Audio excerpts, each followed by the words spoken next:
भारतीय सेना के सामने टिक नहीं पा रही है चीनी सेना। इस बात को आप ऐसे समझ सकते हैं कि चीनी सेना एक बार फिर रच रही है बड़ी साजिश। लेकिन भारतीय सेना ने तय कर लिया है कि अगर चीनियों ने इस बार कोई कांड किया तो उसे उसी की भाषा में जवाब दिया जाएगा। लेकिन सवाल यह है कि वो कौन सा क्षेत्र है जहां पर चीनियों ने फिर से शुरू कर दिया घुसपैठ, और क्या भारतीय सेना से फिर से पिटेगी चीनी सेना?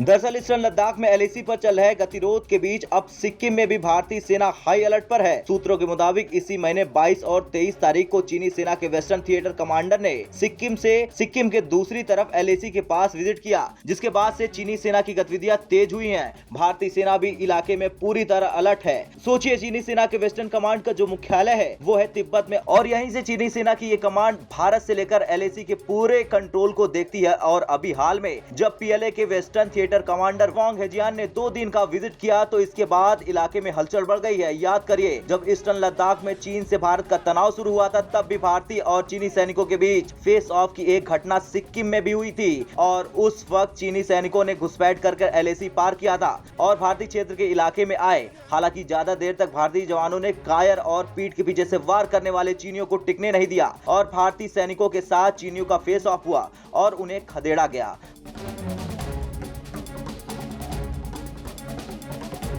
भारतीय सेना के एक अधिकारी के मुताबिक हम पूरे एलएसी पर अलर्ट हैं और अगर कहीं से कोई गलत हरकत होती है तो हम उसका जवाब देने को तैयार हैं। हमारी सेना के कमांडर्स भी विजिट करते हैं और चीनी सेना अगर अपने इलाके में कुछ करती है तो हमें कोई दिक्कत नहीं है, लेकिन हम एलएसी के पास हो रही हर हरकत पर बारीक नजर रखे हुए हैं।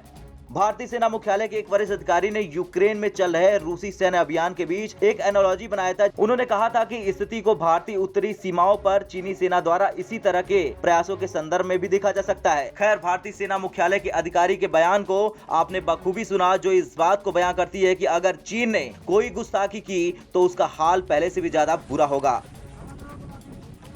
ब्यूरो रिपोर्ट, भारत तक।